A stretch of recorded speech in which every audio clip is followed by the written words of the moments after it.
Yuvraj, BJP ഉൾപ്പെടെ പറഞ്ഞു വെക്കുന്ന പല കാര്യങ്ങളും കൃത്യമായി തന്നെ ശശി തരൂർ ഉൾപ്പെടെയുള്ളവർ, കോൺഗ്രസിലെ നേതാക്കന്മാർ തന്നെ പറയുന്നുണ്ട് ഇതൊക്കെ കാട്ടിക്കൂട്ടുന്നത് എന്തിനു വേണ്ടിയാണ്.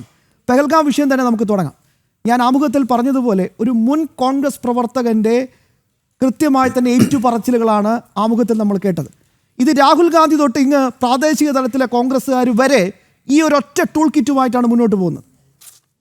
തീർച്ചയായിട്ടും ശ്യാമേ, അതിനകത്ത് രാഹുൽ ഗാന്ധിയുടെ പരാമർശം ഇപ്പോൾ കേട്ട് കുറച്ച് യാത്രയിലായിരുന്നതുകൊണ്ട് തന്നെ അപ്പം അങ്ങനെ ഒരു പരാമർശം കേട്ടില്ല. അപ്പോഴാണ് അത്തരത്തിലൊരു പരാമർശം കേൾക്കുന്നത്. അദ്ദേഹം എല്ലാ തിരഞ്ഞെടുപ്പാകുമ്പോഴും ഇത്തരത്തിൽ ഉള്ള പരാമർശങ്ങളുമായിട്ട് തിരഞ്ഞെടുപ്പ് ഗോധയിലേക്ക് തിരിച്ചു വരുന്നു എന്നുള്ളത് അത്യധികം നിരാശ നൽകുന്ന ഒന്നാണ്. കാരണം രാഹുൽ ഗാന്ധി എന്ന് പറയുന്ന വ്യക്തി കോൺഗ്രസിൻ്റെ നേതാവ് മാത്രമല്ല, അദ്ദേഹം ഇന്ത്യയുടെ പ്രതിപക്ഷ നേതാവിൻ്റെ സ്ഥാനത്തിരിക്കുന്ന ഒരാൾ കൂടിയാണ്. ഇന്ത്യൻ നാഷണൽ ആർമിയിൽ നിന്ന് തുടങ്ങി വരുന്ന ഒരു ലെഗസിയുണ്ട്. സുഭാഷ് ചന്ദ്രബോസിൽ നിന്ന് തുടങ്ങി അവിടുന്ന് ഇവിടം വരെ എത്തി നിൽക്കുന്ന ഒരു ലെഗസിയുണ്ട്. ഈ കാലഘട്ടത്തിൽ 1947 ഭാരതം സ്വതന്ത്രമായ കാലഘട്ടം മുതൽ എടുത്തിരുന്നാലും ശരി തന്നെയാണ് 75 വർഷങ്ങൾ നമ്മൾ പിന്നിടുകയാണ്. ഈ 75 വർഷങ്ങൾക്കിടയിൽ കഴിഞ്ഞ 10-11 വർഷങ്ങളാണ് ഭാരതീയ ജനതാ പാർട്ടി തുടർച്ചയായിട്ട് ഭരിക്കുന്നൊരു സാഹചര്യം ഉണ്ടായിരിക്കുന്നത്.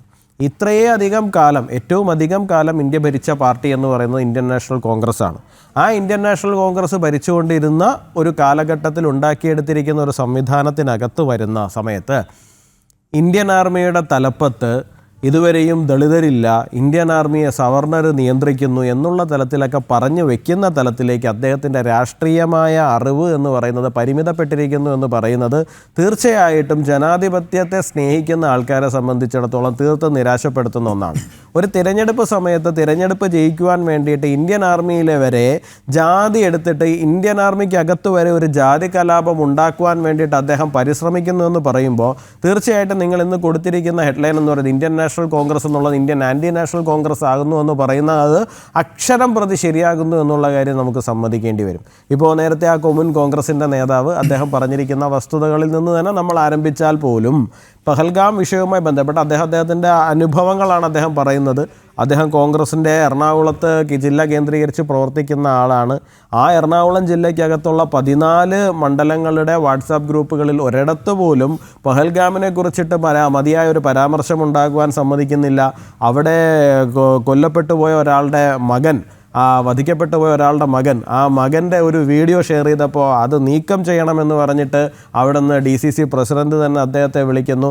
അങ്ങനെ തുടങ്ങി ഏത് തലത്തിൽ നോക്കിയിരുന്നാലും ശരി തന്നെയാണ് കോൺഗ്രസിനെ സംബന്ധിച്ചിടത്തോളം ഒരു വിഭാഗം മാത്രം തങ്ങൾക്കൊപ്പം മതി എന്നുള്ള തരത്തിലേക്ക് അവർ രാഷ്ട്രീയമായി ചുരുങ്ങിപ്പോകുന്നു എന്നുള്ളത് അത്യന്തം ദുഃഖകരമാണ്. കാരണം ഇന്ത്യ എന്ന് പറയുന്ന ഈ മഹാരാജ്യത്തിൻ്റെ പ്രധാന പ്രതിപക്ഷം എന്ന് പറയുന്നത് കോൺഗ്രസ് ആണ്. ഇന്ത്യ എന്ന് പറയുന്ന ഈ മഹാരാജ്യത്തിൻ്റെ പ്രതിപക്ഷ നേതാവ് എന്ന് പറയുന്നത് രാഹുൽ ഗാന്ധിയാണ്. അപ്പോൾ അദ്ദേഹത്തിൻ്റെ ഭാഗത്ത് നിന്ന്, ആ രാഷ്ട്രീയ പ്രസ്ഥാനത്തിൻ്റെ ഭാഗത്ത് നിന്ന് ഒരു തരത്തിലും വരാൻ പാടില്ലാത്തൊരു സമീപനമാണിത്. നമുക്ക് ചിലപ്പോൾ തോന്നും ഒരു രാഷ്ട്രീയമാണ്, ഒരു തിരഞ്ഞെടുപ്പ് വേദിയിൽ നിന്ന് സംസാരിക്കുന്നതാണ്, ആയിരക്കണക്കിന് 10,000-കണക്കിന് ആൾക്കാരെ അഡ്രസ്സ് ചെയ്ത് സംസാരിക്കുന്നതാണ്, ചിലപ്പോൾ സ്ലിപ്പ് ഓഫ് ദ ടങ്ക് വരുന്നതായിരിക്കും. ഇത് സ്ലിപ്പ് ഓഫ് ദ ടങ്ക് അല്ല. കാരണം അദ്ദേഹം ആവർത്തിച്ച് വളരെ ഇൻറ്റൻഷണലി തന്നെ ഈ കാര്യം പറയുന്നുണ്ട്.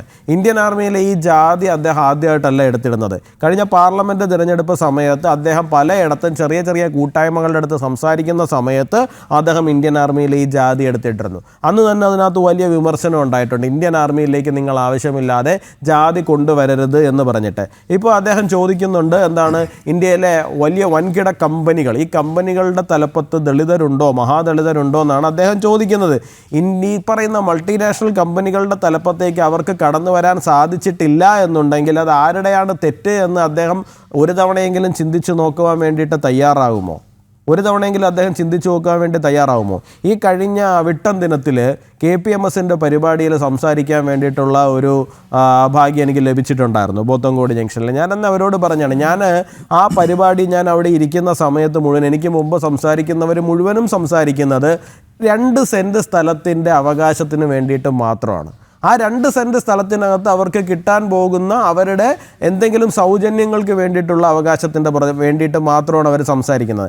ഞാൻ അന്ന് അവരോട് ചോദിച്ചൊരു ചോദ്യമാണ്, നിങ്ങൾ എന്നാണ് നിങ്ങളുടെ ഇടയിൽ നിന്ന് ഒരു അദാനിയെ സൃഷ്ടിക്കാൻ, അല്ലെങ്കിൽ ഒരു അംബാനിയെ സൃഷ്ടിക്കാൻ, അല്ലാന്നുണ്ടെങ്കിൽ ഒരു ഗോകുലം ഗോപാലിനെ സൃഷ്ടിക്കാൻ, അല്ലാന്നുണ്ടെങ്കിൽ ഒരു ബിജു രമേശിനെ സൃഷ്ടിക്കാൻ നിങ്ങൾ എന്നാണോ തയ്യാറാകുന്നത്, അന്ന് മാത്രമേ നിങ്ങളുടെ അവശതകൾ അവസാനിക്കുകയും നിങ്ങൾ പരിപൂർണമായിട്ടും എംപവേർഡ് ആവുകയും ചെയ്യുള്ളൂ. നിങ്ങൾ എല്ലാ കാലഘട്ടത്തിലും ഈ പറയുന്ന പോലെ തന്നെ ഏതെങ്കിലും കോളനികൾക്കകത്തുള്ള 2 സെൻറ്റിൻ്റെ അവകാശങ്ങൾക്ക് വേണ്ടി മാത്രം സംസാരിച്ചുകൊണ്ട് നിന്ന് കഴിഞ്ഞാൽ എല്ലാ കാലഘട്ടത്തിലും അധസ്ഥിത ജനവിഭാഗമായിട്ട് അവശേഷിക്കുക എന്ന് പറയുന്നത് മാത്രമായിരിക്കും അവരുടെ ദുര്യോഗം എന്ന് പറയുന്നത്. ചില ആൾക്കാരെ സംബന്ധിച്ചിടത്തോളം നമ്മുടെ രാജ്യം കാലാകാലങ്ങളിൽ മാറി മാറി ഭരിച്ചു വന്നിരുന്ന ചില ആൾക്കാരെ സംബന്ധിച്ചിടത്തോളം അവരങ്ങനെ തന്നെ അവശേഷിക്കുക എന്ന് പറയുന്നത് പലരുടെയും ആവശ്യകതയാണ്. അതിനകത്ത് പലരുടെയും ആവശ്യകതകളുണ്ട്. ഇപ്പോൾ SDPI പോലുള്ള സംഘടനകൾ, പോപ്പുലർ ഫ്രണ്ട് പോലുള്ള സംഘടനകൾ ചില ദളിത് ഹിന്ദു എന്നൊക്കെ പറഞ്ഞുകൊണ്ട് ചില മൂവ്മെൻറ്റുകളൊക്കെ ഉണ്ടാക്കി കൊണ്ടുവരികയും ഇവരെ പലതരത്തിൽ ദുരുപയോഗം ചെയ്യുവാൻ വേണ്ടിയിട്ട് പോവുകയും ചെയ്യുന്ന സാഹചര്യങ്ങളുണ്ട്.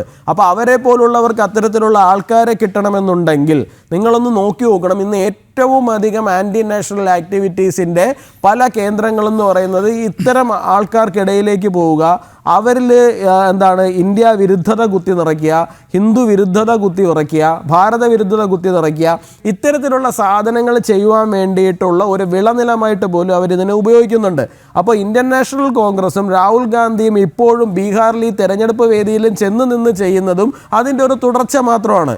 ഇവർ റിയലി എംപവേർഡ് ആയി കഴിഞ്ഞു കഴിഞ്ഞാൽ പിന്നെ ഇതും പറയാൻ പറ്റാത്തൊരു സാഹചര്യം ഉണ്ടാവുമല്ലോ. അപ്പോൾ അത്തരത്തിലൊരു സാഹചര്യത്തിനെ മിസ്യൂസ് ചെയ്യുക, ആ മിസ്യൂസ് ചെയ്തുകൊണ്ട് അവർ തന്നെ സൃഷ്ടിച്ചു വെച്ചിട്ടുള്ള ഒരു കാര്യം, ആ സൃഷ്ടിച്ചു വെച്ച കാര്യത്തിൻ്റെ ബൈ പ്രോഡക്റ്റായിട്ട് നിൽക്കുന്ന അവരുടെ ദാരിദ്ര്യാവസ്ഥ, ആ ദാരിദ്ര്യാവസ്ഥ ഉൾപ്പെടെ ചൂഷണം ചെയ്തുകൊണ്ട് അവർ ഒരു കാലഘട്ടത്തിൽ മുമ്പിലേക്ക് വരുന്നില്ല എന്നുള്ളത് ഉറപ്പുവരുത്തിക്കൊണ്ട് അവരെ എല്ലാ കാലഘട്ടത്തിലും മറ്റുള്ളവർക്കെതിരായിട്ട് തിരിക്കുവാൻ വേണ്ടിയിട്ട്, അത് ഈവൻ സൈന്യത്തിനകത്തേക്ക് പോലും ആ ജാതി കലാപത്തിനുള്ളൊരു കോപ്പ് അദ്ദേഹം കൂട്ടുന്നു എന്ന് പറയുന്നത് അത്യന്തം അപകടകരമാണ്.